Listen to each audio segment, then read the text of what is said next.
The massive Vorthok warships hung in the darkness of space like deadly metal giants. Their hulls gleamed with energy shields that could deflect asteroid impacts. Inside the flagship, Admiral Crixtal studied the blue-green planet spinning slowly. Below them, Earth looked so peaceful from this distance, with its white clouds swirling over green continents and blue oceans. The Admiral's 6 eyes focused on the holographic display showing human settlements. Cities sprawled across the landmasses like tiny dots of light. The quantum sensors revealed everything about these strange two-legged creatures. They fought each other constantly, divided into hundreds of separate nations. Their weapons were laughably primitive metal bullets fired from chemical explosives. Their fastest ships barely reached their own moon. "Look at this pathetic display," Admiral Crixtal muttered to his aide. The sensors showed human aircraft struggling to break the sound barrier while Vorthok fighters could travel faster than light. Human soldiers carried individual weapons while Vorthok warriors wielded plasma cannons that could melt through solid rock. Commander Yulgoth entered the bridge, his purple skin gleaming under the artificial lights. He had spent cycles studying these humans, watching their crude attempts at space exploration. Their rockets used controlled explosions to reach orbit, technology the Vorthok had abandoned thousands of years ago. "The Galactic Council awaits." "Your report," Yulgoth announced. The council chambers materialized through holographic projection, showing dozens of alien species seated around a massive circular table. Ow. Each species had contributed to the Great Vorthok Empire, either through conquest or willing submission. "Onada, council members," Yulgoth began, his voice carrying across light years instantly. "The human species presents no military threat whatsoever. Their technology is primitive beyond measure. It cannot even leave their home star system without months of preparation." The council members stirred with interest. Some species had been difficult to conquer, requiring years of warfare. Others had advanced weapons that caused significant Vorthok casualties. But humans seemed different, weaker, more divided, completely unprepared for galactic warfare. "Their weapons fire solid projectiles," Yulgoth continued, bringing up footage of human military exercises. "They use chemical energy for propulsion. Their armor cannot stop our weakest plasma bolts. Most remarkably, they fight among themselves, constantly wasting resources on internal conflicts." Supreme Chancellor Veximer leaned forward on his throne. His ancient species had ruled the galaxy for millennia, crushing any resistance with overwhelming technological superiority. 18 star systems had fallen to Vorthok might without significant losses. "How many ships will this conquest require?" the Chancellor asked. "A single battle group should suffice," Yulgoth replied confidently. "Perhaps even less. Their primitive radar systems cannot detect our stealth technology. Their missiles travel slower than our defensive systems can track. I estimate complete planetary surrender within one solar rotation." The council chamber filled with approving sounds from various alien species. Some clicked their mandibles, others hummed in harmonic frequencies. The Zephyrians, who had been conquered 3 centuries ago, remembered their own futile resistance against Vorthok power. "The planet contains abundant resources," Admiral Crixtal added. "Fresh water covers 70% of the surface. Heavy metals are easily accessible. Biosphere could support colony worlds for thousands of years." Supreme Chancellor Veximer made his decision with the casual indifference of someone who had conquered countless worlds. "Deploy standard subjugation protocol. Demand immediate surrender. If they resist, demonstrate our power with targeted strikes. They will submit once they understand the futility of resistance." The holographic council dissolved, leaving the Vorthok fleet alone in Earth's orbit. Below them, human governments were just beginning to notice the massive alien ships appearing on their radar screens. Emergency meetings were being called in capital cities around the world. None of the Vorthok commanders considered that their perfect record of conquest might be broken. They had never encountered an enemy that fought with desperation rather than logic, creativity rather than pure technology. They were about to learn that sometimes the most dangerous opponent is the one who refuses to accept defeat. The morning sky above Seoul suddenly darkened as massive shadows blocked out the sun. People stopped on busy streets, pointing upward at the impossible sight. Enormous alien ships, each the size of a small city, hung motionless in Earth's atmosphere. Their hulls pulsed with strange blue energy, and the air itself seemed to vibrate. With power, Minister Huyan Wu received the emergency call while drinking his morning coffee.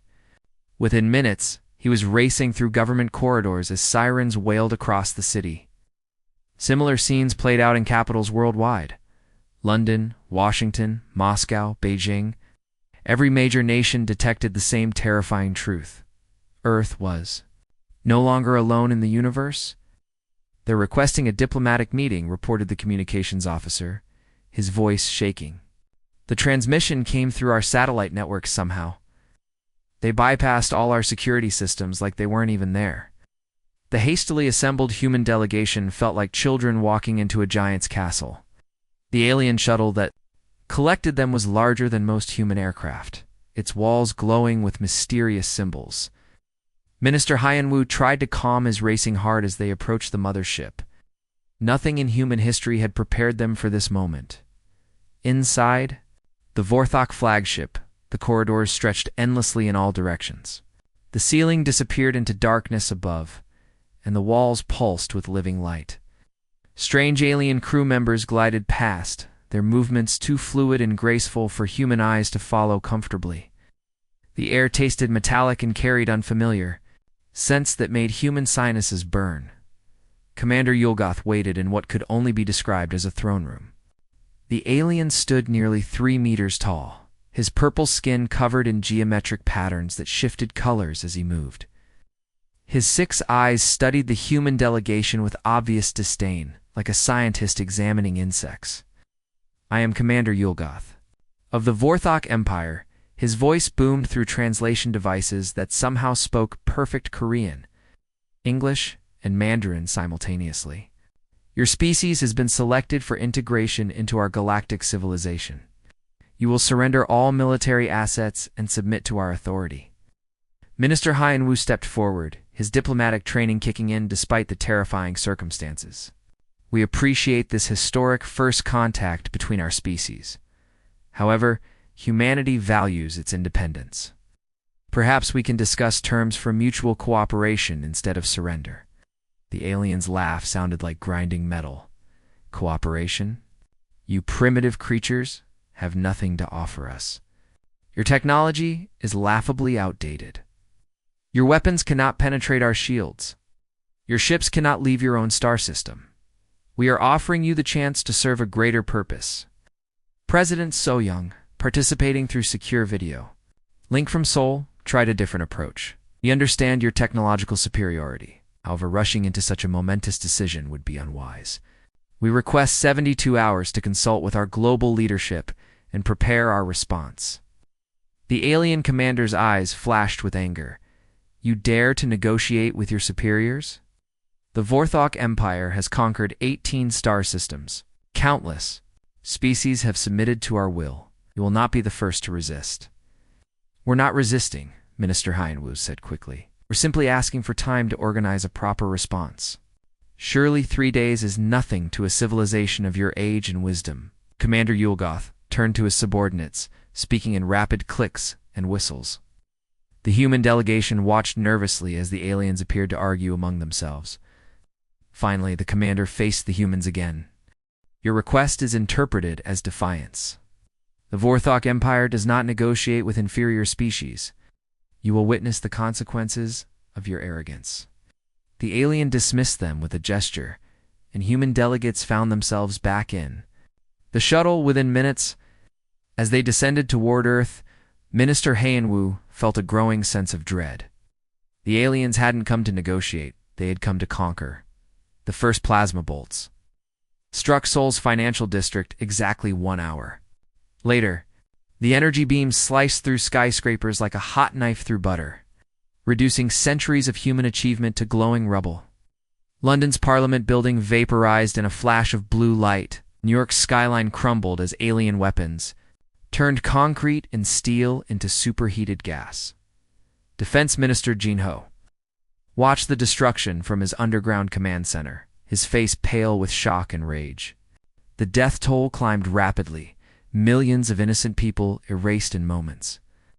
The aliens had made their choice, and now humanity would make theirs. For the first time in human history, every nation on Earth shared the same enemy, the underground. Laboratory buzzed with activity as Dr. Menesio carefully examined the twisted wreckage of an alien scout ship. The craft had crashed in the Swiss Alps after being struck by a lucky missile hit during the initial bombardment. Its hull was still warm to the touch, glowing faintly with residual energy that made her instruments go crazy. "This metal isn't like anything we've seen before," she muttered, running her fingers along the smooth surface. No. The material felt alive somehow, responding to her touch with subtle color changes. But what fascinated her most were the internal components, circuits that pulsed with liquid light and processors that seemed to think for themselves. General Tajan arrived at the facility after a sleepless night, coordinating global resistance efforts. His uniform was wrinkled and his eyes were red from staring at tactical displays for hours. "Doctor, please tell me you found something useful in this mess." Dr. Menesio led him to a workstation where her team had carefully dismantled the alien weapon systems. "The technology is incredibly advanced, but there's something strange about how it works. Look at these firing patterns." She activated a holographic display showing energy discharge sequences. "Every shot follows the exact same power curve," she explained, pointing to identical wave patterns. "The targeting system calculates the optimal trajectory and fires precisely the same way every time. It's mathematically perfect, but completely predictable." The general frowned. "What does that mean for us?" "It means they think like machines," Dr. Menesio said excitedly. "Their computers are far superior to ours, but they rely on pure calculation. They can't adapt to unexpected situations, because their programming doesn't account for illogical behavior." Meanwhile, in a converted subway tunnel beneath Seoul, Engineer Biora was having her own breakthrough. The alien plasma core sat on her workbench like a glowing blue heart, pulsing with contained energy. She had been trying to understand its power source for days, working with barely any sleep. "The energy output is incredible," she told her assistant, wiping sweat from her forehead. "This single core could power our entire city for months. But the containment field is too complex for our technology to replicate." Her breakthrough came when she stopped trying to copy the alien design and started thinking like a human engineer, instead of creating a perfect containment field. She built a crude but effective housing using reinforced steel and magnetic coils. The result was ugly compared to alien technology, but it worked. "We don't need perfection," she realized. "We just need something that gets the job done." Within days, her hybrid design was being mass-produced in hidden factories across the globe. Human manufacturers, famous for their ability to build anything quickly and cheaply, began churning out plasma weapons that combined alien power cores with human reliability. Captain Dong Hain studied the tactical recordings from humanity's first encounters with Vorthok forces. The alien ships moved in perfect formations, their positioning calculated to maximize firepower while minimizing vulnerabilities. Every maneuver was textbook perfect, following principles that had probably worked for thousands of years. "They fight like they're playing chess," he observed to his tactical team. "Every move is logical, planned 3 steps ahead. But what happens when your opponent doesn't follow the rules?" He began developing new combat doctrines based on chaos theory rather than military precision. Human pilots would attack from impossible angles, retreat when winning, and advance when losing. The goal wasn't to outfight the aliens, it was to confuse them. "Humans have always been unpredictable," Captain Dong Hain explained to his squadron leaders. "We make decisions based on instinct, emotion, and desperation. Those are things their computers can't calculate." The first test came when a patrol encountered a human fighter squadron over the Pacific Ocean. The alien ships immediately formed their standard attack formation, calculating optimal firing solutions. But the human pilots scattered in all directions, using maneuvers that made no tactical sense. One pilot dove straight down toward the ocean, forcing the pursuing alien to follow.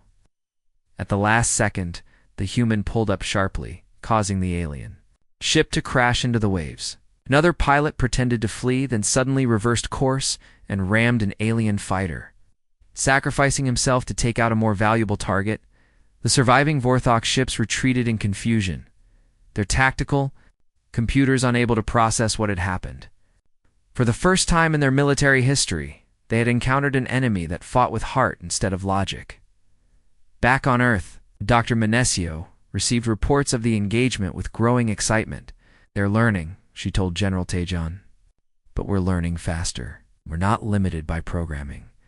The awakening had begun. Humanity was about to show the galaxy what happened when creativity met desperation. The stolen Vorthok transport ship drifted silently through space, hole scarred from the battle where Colonel Seochin's team had captured it. Inside, 12 human soldiers crouched in the cramped cargo bay, their breathing masks fogging up in the alien atmosphere. The ship smelled like ozone and something that reminded them of burnt plastic. Remember, their sensors detect movement. In straight lines, Colonel Seochin whispered to his team, "Move like you're drunk, stumble, change direction randomly." Their computers are programmed to track military movement patterns, not chaotic human behavior. The plan was insane, but that was exactly why it might work. They were approaching a massive Vorthok supply vessel, pretending to be a damaged transport requesting emergency docking. The aliens' own protocols would work against them. The regulations required them to assist damaged vessels from their own fleet. Private Hyunsu pressed his face against the small porthole, watching the enemy ship grow larger. It was beautiful. In a terrifying way, all smooth curves and glowing energy conduits. "Yes, sir, that thing is 10 times bigger than our largest aircraft carrier." "Size doesn't matter if you know where to hit," the colonel replied, checking his hybrid plasma rifle. The weapon was crude compared to alien technology, but it had been built by human hands with human ingenuity. That made it unpredictable. The docking procedure went smoothly. Vorthok efficiency worked against them, their automated systems guided the human ship into the docking bay without a single alien bothering to visually inspect the vessel. The bay doors sealed with a soft hiss, and artificial gravity activated. "Boarding. Party, move out," Colonel Seokchin commanded. The human soldiers emerged from their ship like a swarm of angry insects. They didn't march in formation or follow standard military procedures. Instead, they scattered in all directions, using the alien ship's own architecture against its defenders. Captain Yunji sprinted down a corridor that curved impossibly upward, her magnetic boots allowing her to run on what the aliens considered walls. The Vorthok soldiers stationed at security checkpoints were programmed to watch for threats approaching from floor level. They never looked up. "Their blind spots are massive," she reported through her comm device. "They designed their ships for their own height and movement patterns. We're too short and too fast for their sensors." Meanwhile, Sergeant Young-ho crawled through maintenance shafts that were too narrow for adult Vorthok bodies. The aliens had never considered that an enemy might be smaller than them. Their security systems monitored the main corridors, but ignored the service tunnels that ran throughout the ship. The Vorthok crew began to panic as humans appeared in impossible locations. Soldiers emerged from ceiling vents, popped out of floor panels, and somehow appeared behind security barriers. The aliens' advanced targeting systems couldn't lock onto targets that moved so erratically. "Contact! Contact!" screamed a Vorthok officer as Private Kyung-soo rolled between his legs and fired upward. The alien's energy shield was calibrated to stop attacks from the front, not from below. Captain Yoongi reached the communications center and began her work. Instead of trying to understand the alien technology, she simply started pulling cables and smashing control panels with her rifle butt. The sophisticated systems designed to resist electronic warfare were helpless against good old-fashioned physical destruction. "Communications are down," she reported. "I can't call for help." Sergeant Young-ho found the reactor core after getting lost in the ship's maze-like interior 3 times. The alien power source was a thing of beauty, a perfect sphere of contained energy floating in a magnetic field. But beauty wouldn't save it from human explosives. "Setting charges," he whispered, attaching crude but effective bombs to the reactor's support systems. The explosives were military surplus from Earth's wars, simple, and reliable. They would detonate in exactly 10 minutes. Commander Yulgoth watched from his flagship as another supply convoy fell to human raiders. The tactical display showed impossible things, small human vessels appearing from nowhere, striking his formations, and vanishing before his weapons could respond. How are they doing this? He demanded of his tactical officer. Their technology is inferior. Their ships are slow, yet their weapons are primitive. Sir, they're not fighting like any enemy we've encountered, the officer replied nervously. They ignore standard tactical doctrine. They attack when they should retreat. They sacrifice valuable assets for minor victories. It's completely illogical. Lieutenant Nyong's fighter squadron demonstrated this perfectly as they harassed a Vorthok battle group near Mars. Her pilots flew modified human aircraft that had been hastily equipped with captured alien weapons. The planes were old, patched with spare parts, and held together with determination. Phoenix leader to all units, Nyong called over the radio. Remember, we're not trying to win a fair fight. We're trying to drive them crazy. Her squadron attacked the alien formation from 6 different directions simultaneously. When the Vorthok ships turned to engage, the humans scattered like startled birds. When the aliens tried to regroup, the humans attacked again from completely different angles. The alien targeting computers, designed to track predictable military movements, couldn't cope with human pilots who changed their minds mid-flight. One moment a human fighter would be diving toward an alien ship, the next it would suddenly veer away to help a teammate, then unexpectedly loop back to attack the original target. Admiral Krickstall reviewed the casualty reports with growing alarm. His fleet was losing ships not to superior technology, but to an enemy that refused to fight by the rules. The humans were teaching the galaxy a dangerous lesson. Sometimes the greatest weapon was the willingness to do the unexpected. The holographic display in Commander Yulgoth's war room flickered with red symbols, each one representing a lost Vorthok vessel. What had started as a few scattered defeats was becoming a nightmare of mounting casualties. The commander's purple skin had paled to an unhealthy gray as he prepared his report to the homeworlds. Supreme Chancellor, he began, his voice betraying none of the fear gnawing at his insides. The human resistance has exceeded all projections. We have lost 43 vessels in the past week alone. The image of Supreme Chancellor Veximer materialized across the light years, his ancient face twisted with disbelief. Impossible. These primitives lack the technology to challenge our fleet. Are you certain these reports are accurate? Commander Yulgoth gestured to the tactical display. The evidence is undeniable. I've somehow reverse-engineered our weapon systems and begun mass production. Their manufacturing capabilities far exceed our intelligence estimates. In a converted factory complex beneath the Swiss mountains, scientist Hajin worked around the clock perfecting humanity's answer to alien technology. The production line stretched 4 kilometers underground, with thousands of workers assembling plasma weapons at an impossible pace. Sparks flew from welding stations as human ingenuity met alien science. We don't need perfect weapons, she explained to her exhausted team. We need weapons that work well enough, and we need millions of them. The aliens build 1 perfect gun. We'll build 10,000 good enough guns. Her approach was revolutionary. Instead of trying to match alien precision, she simplified the designs for mass production.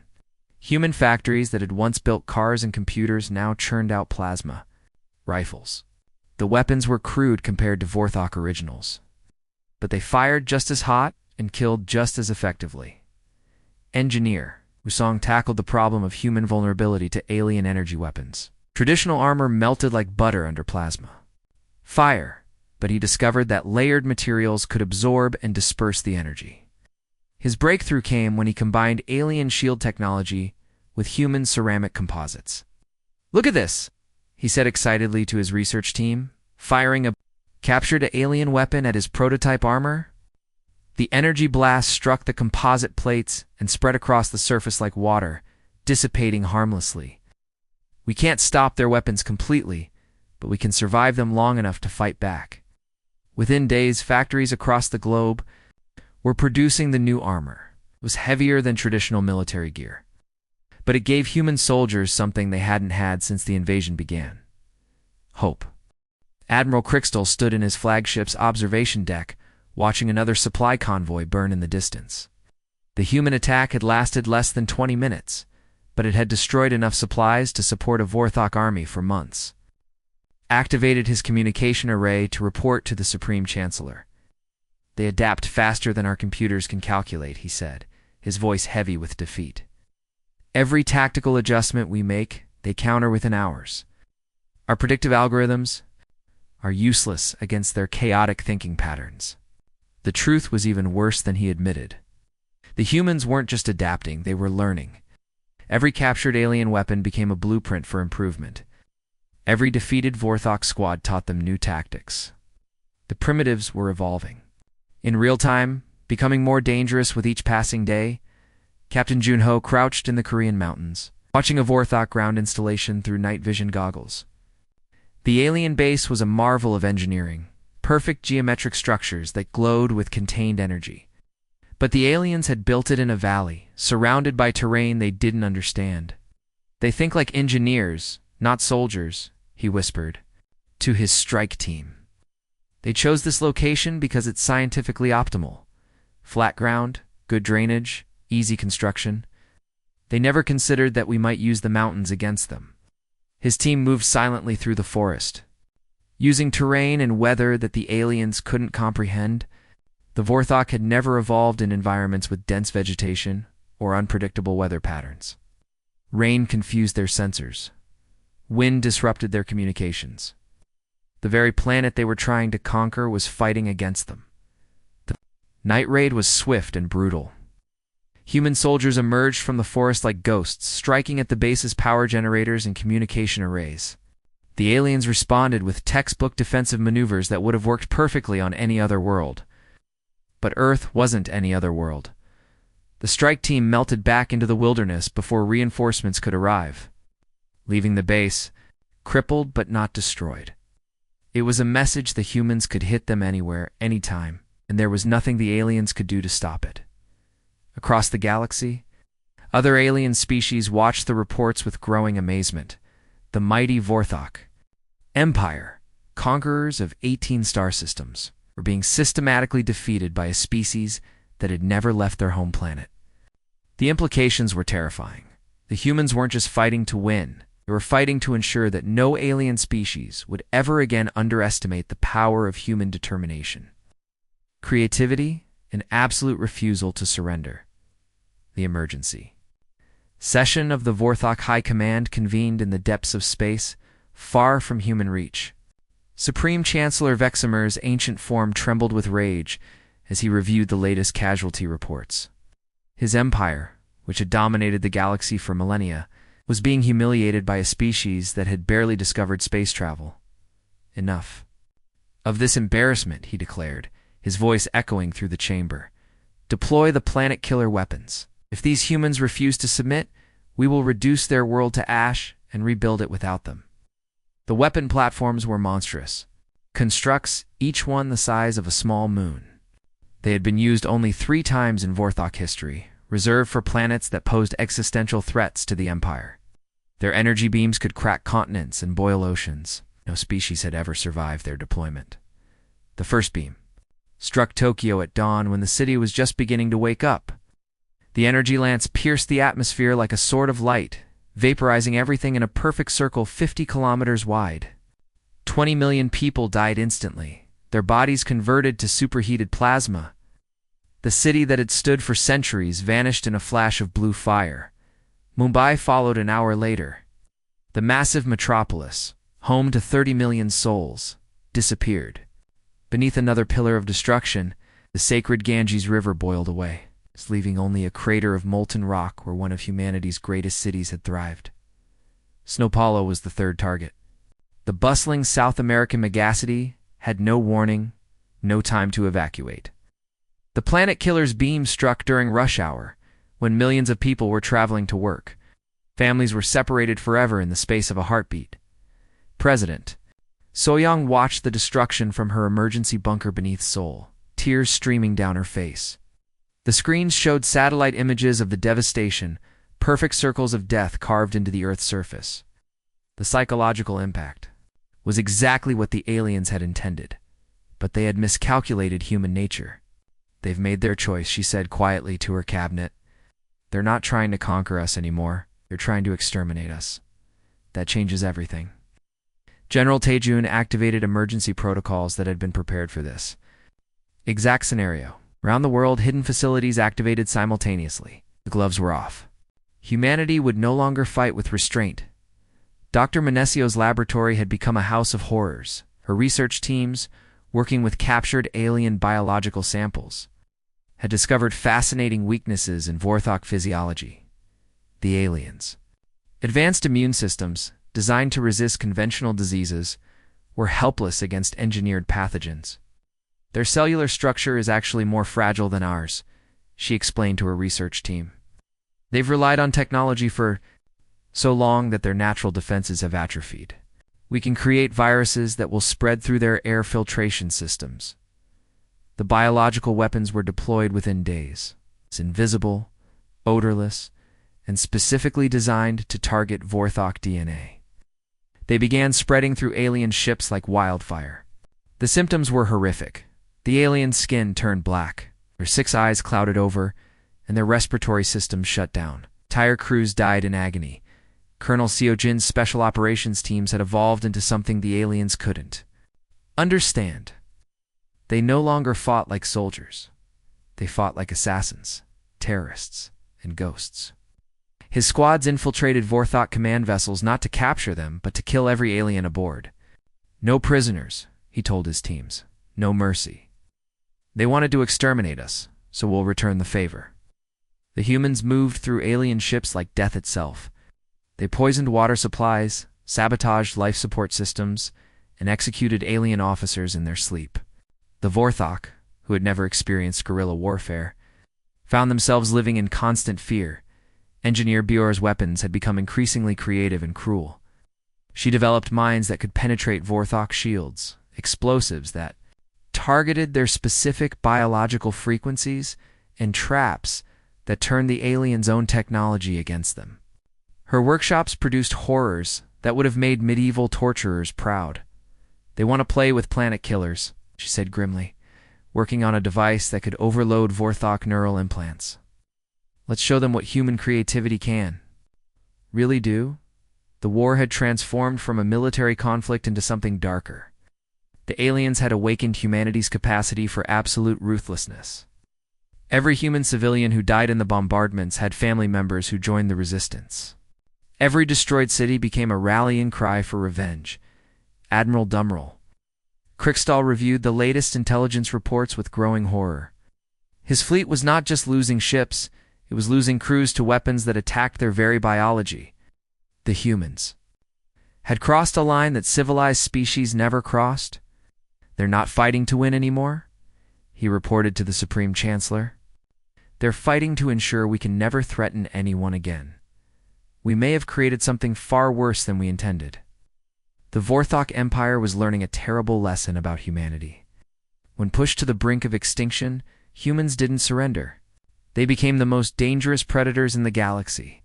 The Vorthok Command Dreadnought, Eternal Dominion, hung dead in space, its massive hull scarred by plasma burns and hull breaches.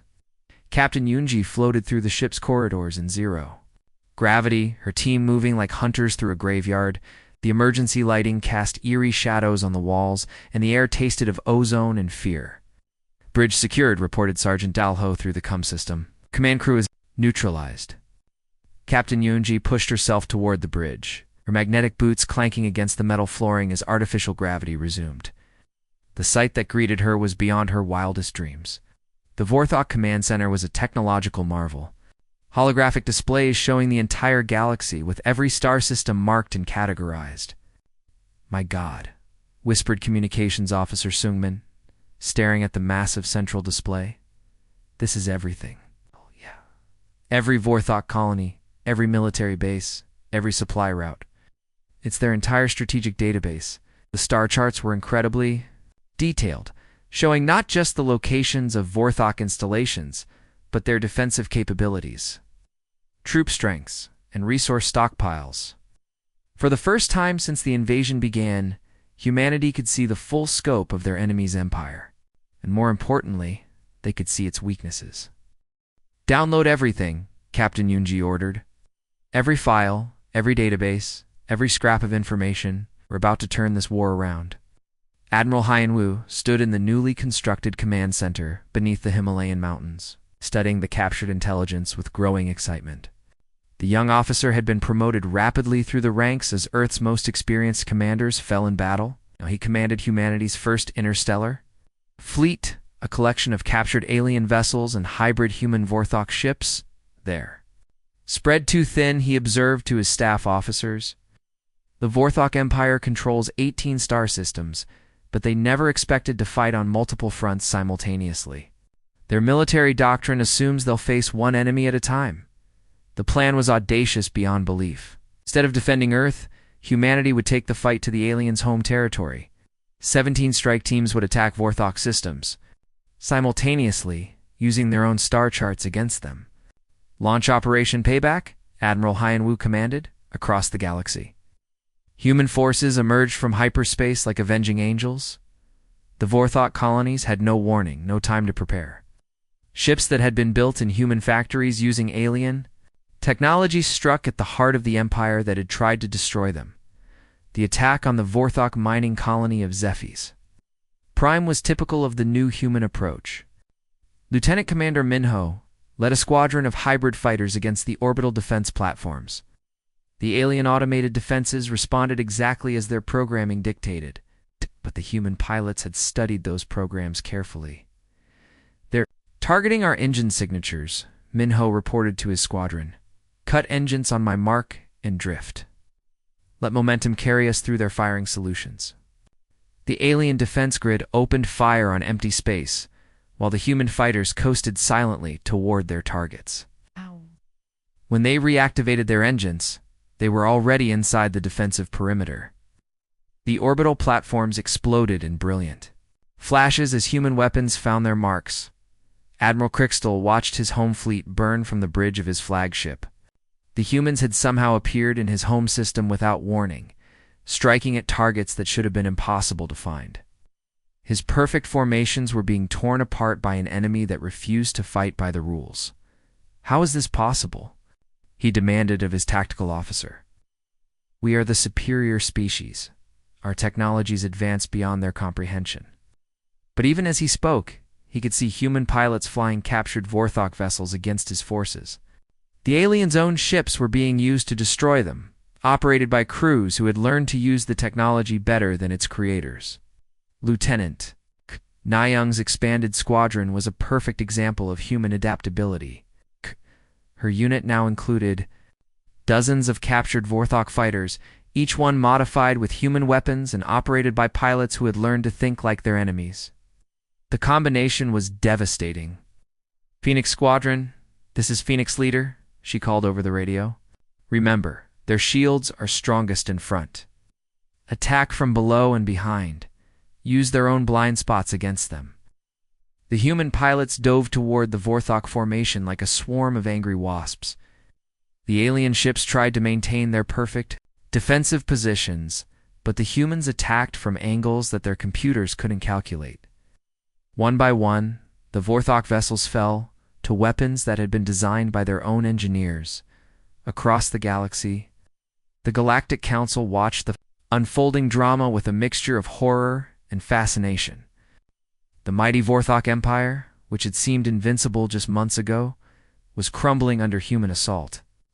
Species that had been conquered by the Vorthok began to whisper about rebellion. The humans are not just defending themselves, observed Councilmember Tessara of the Crystalline Collective. They're systematically dismantling the Vorthok Empire piece by piece. They fight not just for victory, but for the complete elimination of their enemy's ability to threaten anyone ever again. The irony was not lost on the Council. The Vorthok had attempted to conquer humanity because they seemed weak and primitive. Instead, they had awakened a species that would prove to be more dangerous than any enemy the galaxy had ever seen. The tables had turned completely. The hunters had become the hunted, and humanity was teaching the galaxy a lesson about the price of underestimating the human spirit. The galaxy burned with the fires of human vengeance. What had started as Earth's desperate defense had transformed into something far more terrifying, a systematic campaign to destroy every trace of Vorthok military power. Human fleets swept across star systems like a plague of locusts, leaving nothing but wreckage in their wake. General Tejon stood in the war room aboard the flagship Retribution, studying holographic displays that showed the collapse of an entire galactic empire. Red markers indicated destroyed Vorthok installations, while blue ones marked worlds now under human control. The transformation was staggering. Phase 7 is complete, reported his aide, Major Jiangsu. The Vorthok mining colonies in the outer rim have been eliminated.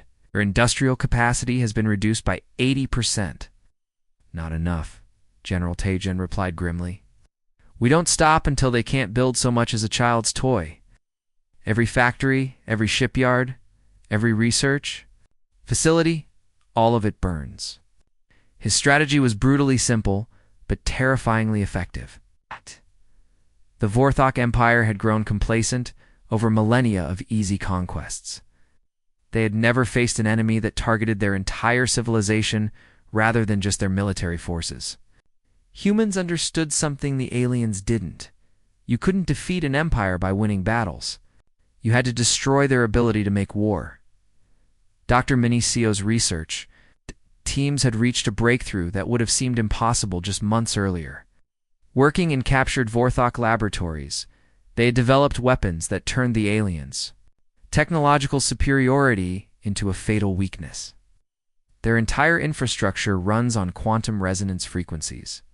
She explained to her team while working on a device that looked like a metallic spider. Every ship, every building, every piece of equipment operates on the same basic principles. We can use that against them. The quantum disruptors were elegant in their simplicity.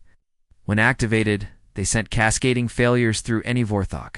Technology within range? Alien ships simply shut down, their crews trapped inside metal coffins. Ground installations collapsed as their structural supports failed. Entire colonies went dark as their power grids overloaded. It's beautiful, whispered Engineer Wu Sung as he watched a Vorthok battle station tear itself apart. They built their entire civilization on perfect efficiency. But efficiency creates vulnerabilities. The Vorthok homeworld of Vorthkolin had been the center of galactic civilization for over 10,000 years.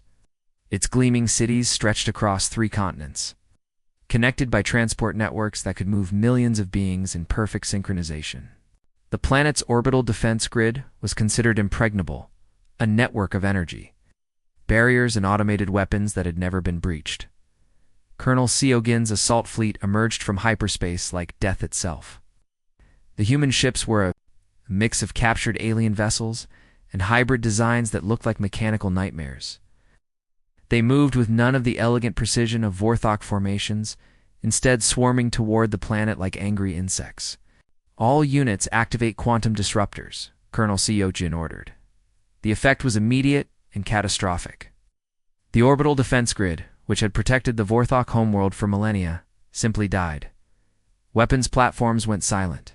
Energy barriers flickered out of existence. The impregnable fortress became a defenseless target in seconds. Supreme Chancellor Veximer watched the destruction from his palace windows, his ancient form trembling with disbelief. The humans had done the impossible. They had reached the very heart of his empire and brought it to its knees. His advisors crowded around him, their faces pale with terror. Open a channel to the human fleet, he commanded with the desperation of a drowning man.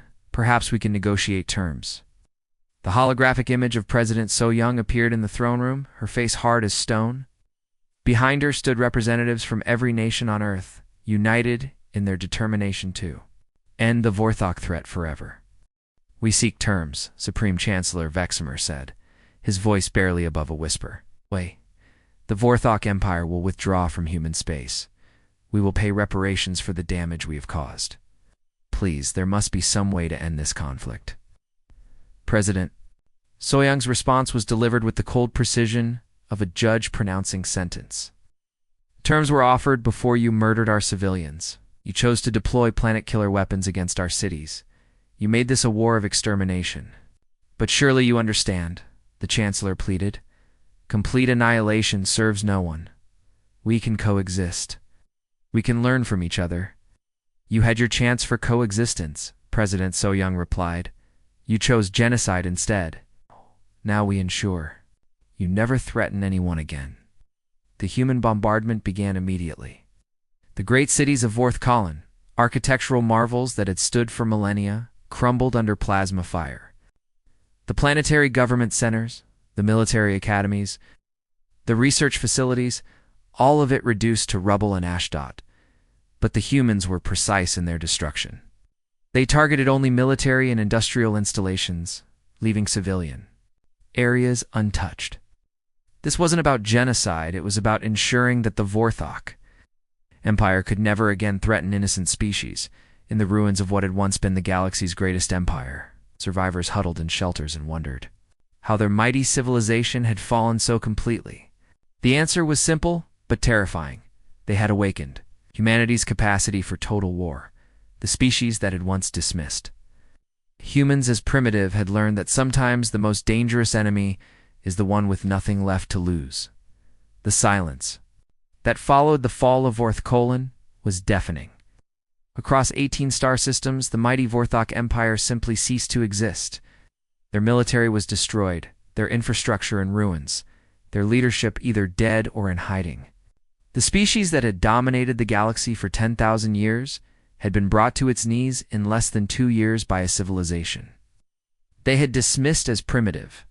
The aftermath was unlike anything the galaxy had ever witnessed. Patrolled former Vorthok territories, not as conquerors, but as peacekeepers. They offered aid to species that had been enslaved by the Vorthok, helped rebuild worlds that had been stripped of resources, and established safe passage for refugees fleeing the chaos of a collapsed empire. President So-young stood before the newly assembled Galactic Council in Geneva, Earth. The chamber was filled with representatives from hundreds of species, many seeing their first glimpse of the world that had somehow defeated the galaxy's greatest military power. The atmosphere was tense with a mixture of respect, fear, and curiosity. Fellow beings of the galaxy, she began, her voice carrying clearly through universal translators. Humanity did not seek this war. We did not ask to become a galactic power. But when faced with extinction, we chose to fight rather than surrender. The alien delegates listened in absolute silence. Some had witnessed the destruction of Vorthok fleets with their own eyes. Others had seen the quantum disruptors turn advanced alien technology into useless scrap metal. All of them understood that they were in the presence of a species that had fundamentally changed the balance of power in the galaxy. We stand at a crossroads, President So-young continued. We can build a galaxy based on mutual respect and cooperation, or we can repeat the mistakes of the past. Humanity chooses cooperation, but we will not tolerate aggression against any species, including ourselves. Ambassador Hyjin took the podium next, carrying documents that would reshape galactic civilization. The Galactic Defense Accord was humanity's gift to the galaxy, a binding treaty that protected developing species from expansionist empires and established protocols for peaceful first contact. No species should ever again face what humanity endured, she declared. The Accord guarantees that developing civilizations will be protected during their vulnerable early spacefaring years. Any species that violates these protections will face the combined might of the Council. The implications were clear. Humanity had become the galaxy's policeman, whether they wanted the role or not. Their military had proven capable of destroying even the most advanced civilizations. The mere threat of human intervention would be enough to prevent most conflicts. The Vorthok survivors were scattered to the winds. Some fled to distant galaxies, carrying tales of the terrible humans who refused to accept defeat. Others submitted to human authority, working to rebuild the worlds their empire had devastated. The proud species that had once conquered 18 star systems now served as laborers and engineers, contributing to galactic reconstruction under human supervision in the Outer Rim territories, where new species were just beginning to explore. Space, the story of humanity's war against the Vorthok, became legend. Alien parents told their children about the small blue world that had faced impossible odds and emerged, victorious through sheer determination. Ambassador Cunho visited these developing worlds regularly, sharing humanity's knowledge of space, travel, and peaceful cooperation. But he also carried a warning that echoed across the galaxy. Learn from the Vorthek's mistake. Humanity seeks friendship with all species, but we will defend ourselves and our allies with absolute ruthlessness. The message was simple but terrifying. Humans had proven that technological superiority meant nothing against creative thinking, desperate courage, and the absolute refusal to surrender. They had shown the galaxy what happened when a species fought not just for victory but for survival. New galactic order was built on a foundation of respect rather than fear, cooperation rather than conquest. But everyone understood the unspoken truth. Behind humanity's peaceful diplomacy lay the military machine that had destroyed the galaxy's greatest empire. As the years passed, the galaxy prospered under human leadership. Trade flourished, conflicts were resolved through negotiation, and new species joined the galactic community without fear of exploitation. The Vorthok Empire's reign of terror had ended, replaced by something unprecedented in galactic history: true peace. The humans had not just won a war, it created a new kind of civilization, one that protected the weak instead of exploiting. Them and every species in the galaxy knew that this peace was guaranteed by the most dangerous military force the universe had ever seen. Never again would anyone make the mistake of underestimating humanity. The galaxy had learned its lesson.